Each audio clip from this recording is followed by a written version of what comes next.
Hello friends, मैं दीपक Indian आपका स्वागत करता हूं अपने यूट्यूब चैनल अवीस हाई स्टडी पर। जैसा कि आपको पता है, हमारा जो टॉपिक चल रहा है वो टेंस है। मैं ऑलरेडी टेंस पर एक वीडियो बना चुका हूं।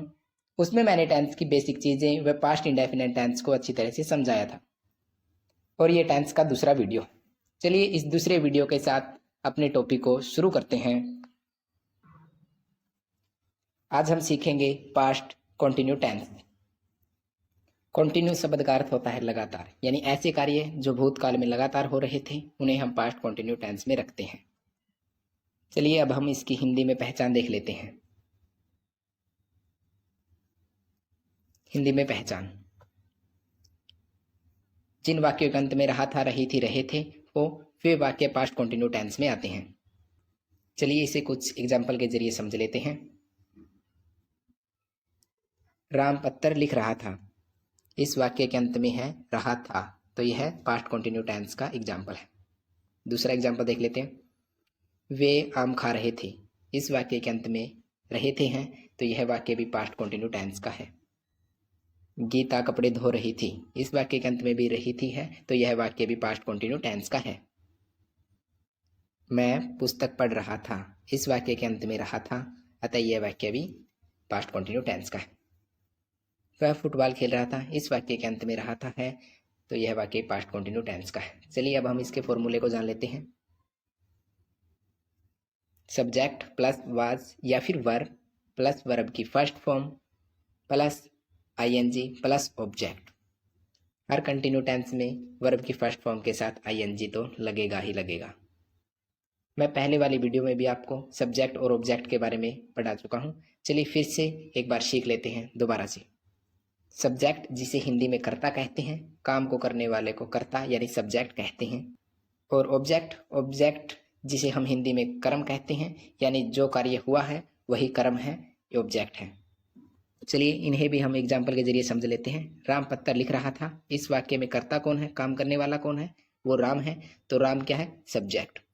काम क्या हुआ है, कर्म क्या हुआ है, पत्थर लिखा गया है, तो पत्थर इसमें ऑब्जेक्ट है। दूसरे एग्जाम्पल में देख लेते हैं। वे आम खा रहे थे, इसमें कर्ता कौन है, काम करने वाले कौन है, वे, तो वे क्या है, सब्जेक्ट है, और आम क्या है, कर्म है, जो कि ऑब्जेक्ट है। आई होप ये आपको समझ में आ गया होगा। अब हम वाज और वर्ग का प्रयोग जान लेते हैं। वाज का प्रयोग देखिए कहाँ होता है।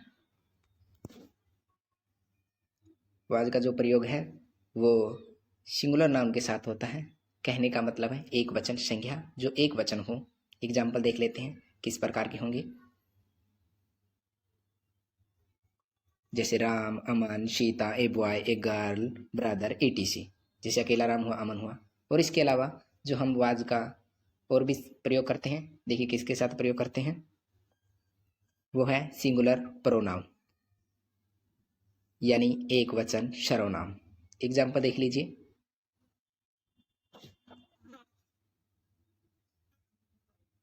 ही, सी, इट और आई। ही मीन्स होता है वह, इसका प्रयोग हम पुरुष के लिए करते हैं। सी मीन्स भी वह होता है, इसका प्रयोग स्त्री के लिए करते हैं। इट का प्रयोग हम निर्जीव चीज के लिए करते हैं, इट का अर्थ होता है यह। आई मीन्स मैं खुद के लिए प्रयोग करते हैं। चलिए अब हम वर्ग का प्रयोग भी अच्छी तरह से समझ लेते हैं। जिस प्रकार वाज का प्रयोग सिंगुलर नाउन के साथ होता है, उसी प्रकार वर्ग का प्रयोग प्लूरल नाउन के साथ होता है, यानी बहुवचन संज्ञा के साथ होता है। एग्जाम्पल देख लीजिए प्लूरल प्रोनाउन को।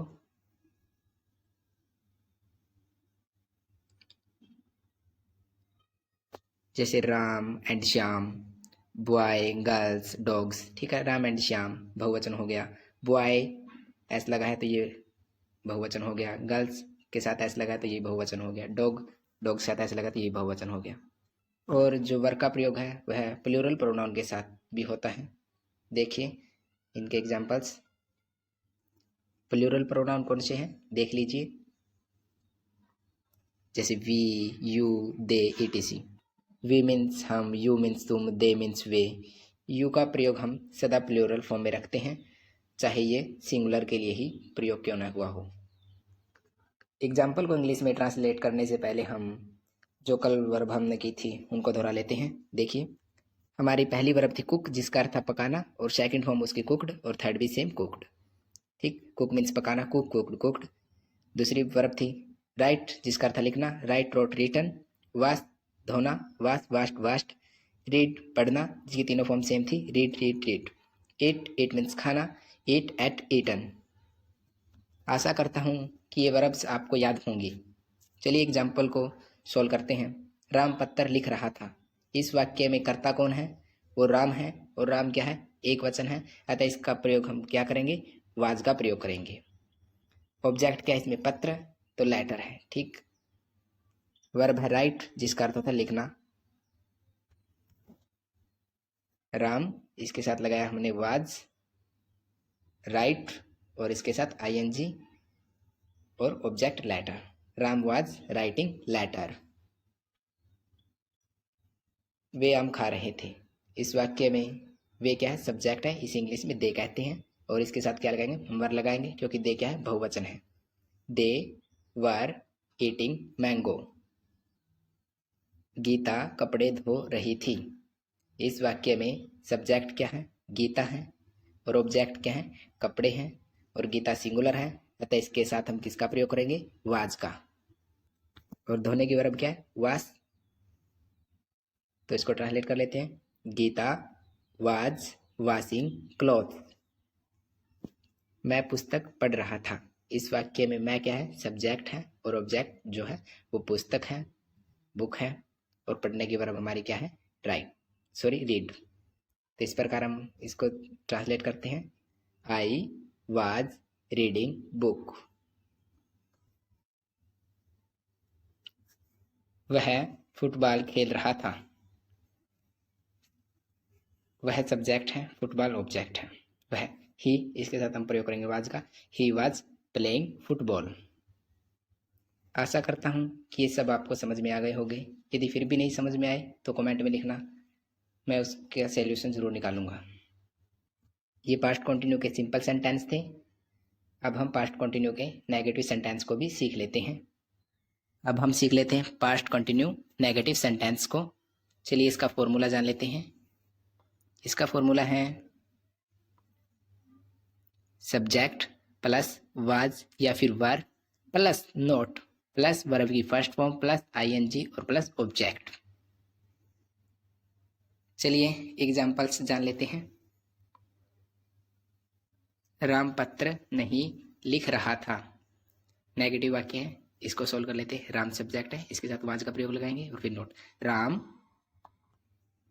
Was not writing letter. Ram was not writing letter. दूसरा एग्जाम्पल देख लेते हैं। हम चॉकलेट नहीं खा रहे थे।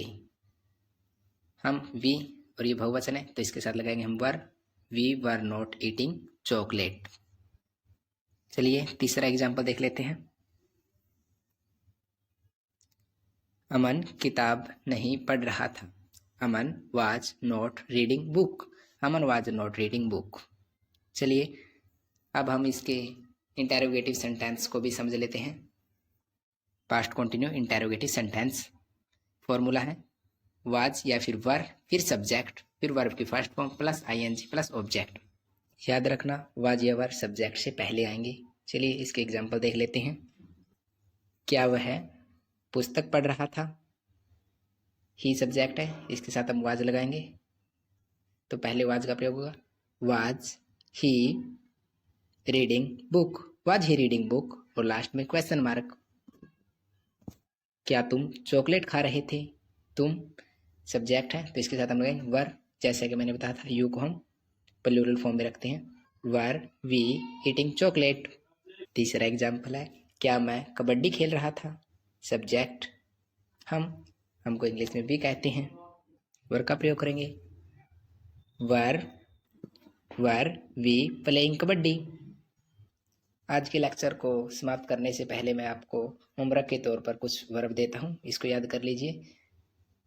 आने वाले वीडियो में हम इन्हीं वर्ब्स के जरिए हमारे जो एग्जाम्पल्स होंगे उनको सोल्व करेंगे। हमारी पहली वर्ब है सिंग, जिसका अर्थ है गाना। सेकंड फॉर्म है संग, और थर्ड फॉर्म है संग। सेकंड फॉर्म सिंग है। सिंग गाना, सिंग सेंग संग। दूसरी वर्ब है ब्रेक जिसका अर्थ है तोड़ना, ब्रोक ब्रोकन। बाय जिसका अर्थ है खरीदना, बाय बॉट बॉट। कैच जिसका अर्थ है पकड़ना, कैच कॉट कॉट। लॉस जिसका अर्थ है खोना, लॉस लॉस्ट लॉस्ट। सेल जिसका अर्थ है बेचना, सेल सोल्ड सोल्ड। आशा करता हूँ कि इन वर्ब को आप अच्छी तरह से याद कर लेंगे। यदि आपको वीडियो अच्छी लगी तो लाइक कीजिए, हमारे चैनल को सब्सक्राइब कीजिए। यदि अच्छी नहीं लगी तो वीडियो डिसलाइक भी कर सकते हैं। धन्यवाद। जय हिंद, जय भारत।